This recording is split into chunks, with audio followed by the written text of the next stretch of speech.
We have almost nothing into these items, and they made us a small fortune over the holiday weekend.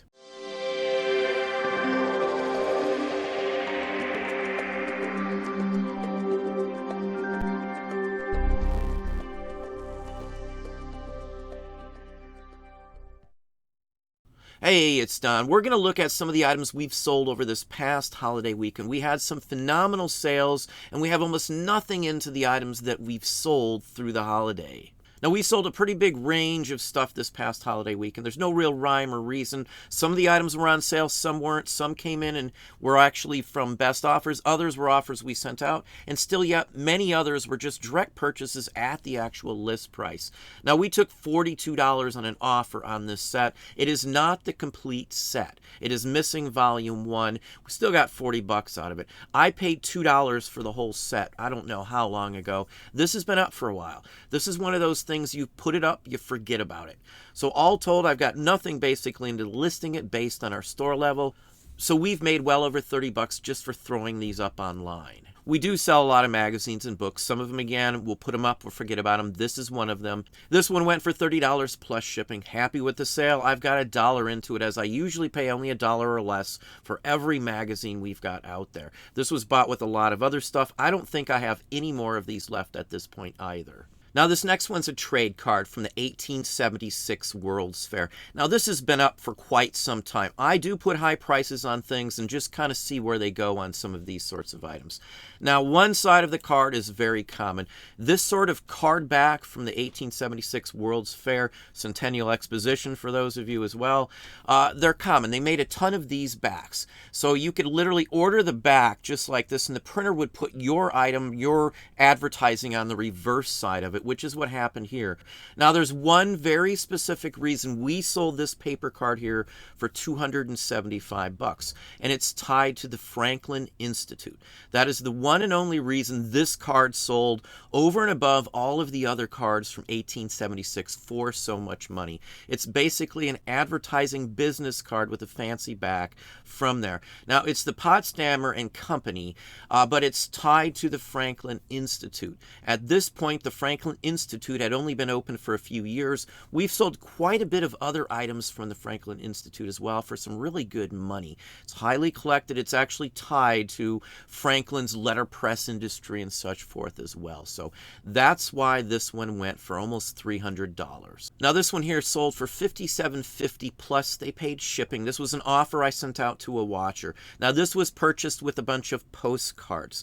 Person, obviously, I assumed, thought this was a postcard.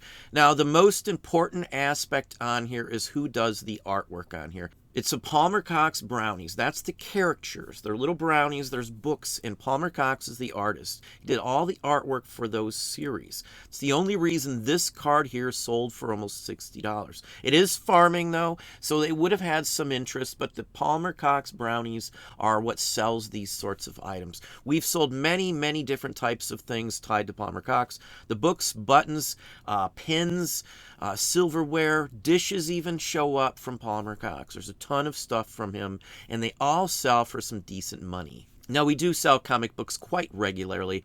I took $20 on this Stephen comic book here. It's by Doug Allen. This is issue number 1. This is an oddball underground. I don't have any problem with selling undergrounds. I love them because they do sell regularly and routinely for okay money. I'm not going to break the bank at 20 bucks, but I literally have nothing into this. We sold a few comic books out of this purchase, as well as a magazine that I got almost $1,200 for. So this is all gravy, and we've been selling stuff from the same purchase left and right pretty much ever since I started listing it.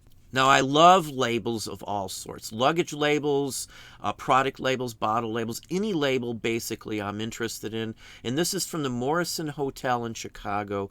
Very nice Art Deco, very easily distinguished by Art Deco by the style, the coloring, and the whole works on here. This one sold on sale. I just listed it on sale, and it sold for $24.84 straight out. I have pennies into the initial purchase, but we already made a ton of money off of the stuff that we sold from the same lot, the same purchase this one came from. Now, here is a lot of 78 records. Now, these are marked as adult stag comedy. Now, what would have been adult comedy back then is actually PG these days. Standards obviously are different. This is something that many people may not realize what they are just by looking at it. They're all usually very generic titles on these sorts of discs. Now, I paid $1 a piece for these, so I have $8 into these, and they sold for the full price here of $125. I've sold 4 or 5 of these types of lots of 8 records a shot, and I just blow them up. They sell routinely. They're selling even better now with eBay removing stuff. This would not technically be part of eBay's removal because these are items that you could list no matter what in the regular section of eBay as well. They're not rated R, they're not rated X, or any of that sort of thing. Now here's another 78. Now this is Prince's band. Prince's band made tons of records, but they're not highly collected. Now what's important on this one here is the actual song in question.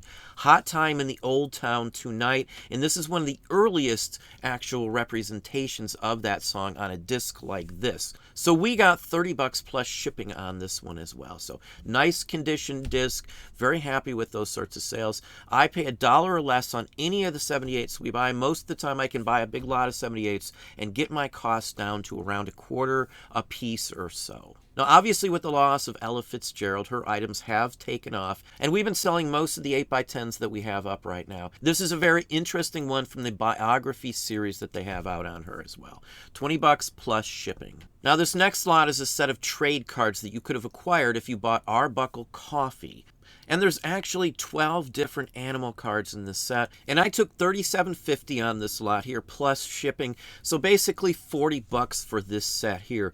These are fairly common cards, but you usually don't see a lot together. When they're not worth selling on their own, I will just dump them in a lot, and we'll usually do pretty good just like this here. Now, I do sell a lot of paper dolls, and here are some from the International Cream Separator Company. It's an interesting, unique lot. It's tiny little paper dolls, basically. Some of them came with clothing. Otherwise, they were just there to play with, kind of like toy soldier kind of thing, but made out of paper, basically. And we got $40 shipped on this lot here. Very happy with that. I have like $1 or so into the whole lot, plus some other ones that came with these when we bought them. Now, if you've been following along with some of our other sales in the past, I do sell a ton of buttons, and we've got one of the biggest assortments in the country right now in our possession, and we've been trickling and selling them out pretty much on a daily basis constantly.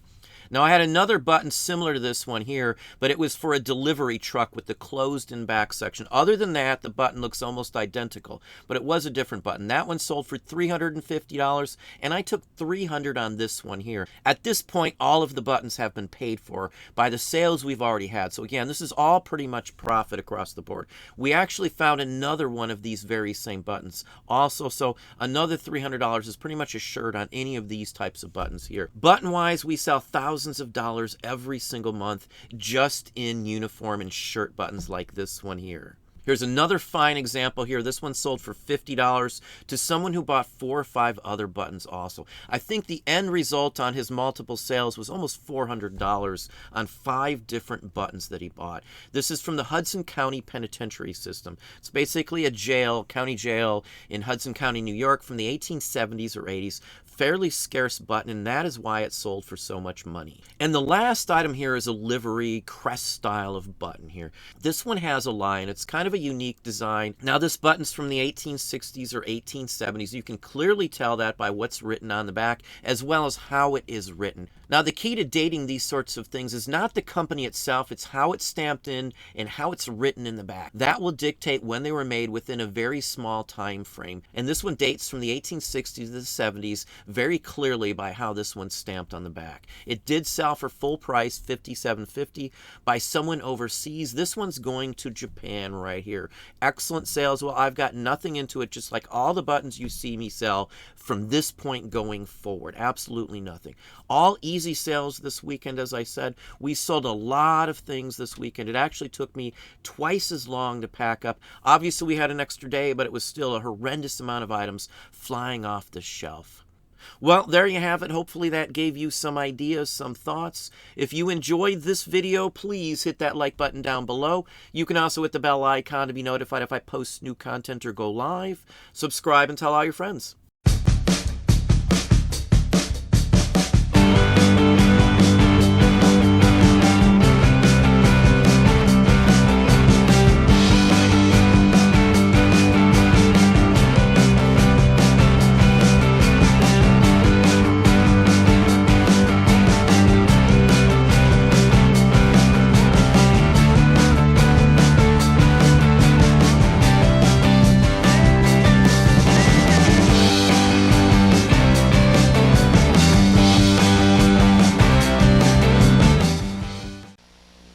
Atari brings the computer age home. Gotta run, gotta go! Late again, huh, Dad? With an Atari home computer, Have a nice day at the office. you can easily work at home or open your home to a world of possibilities.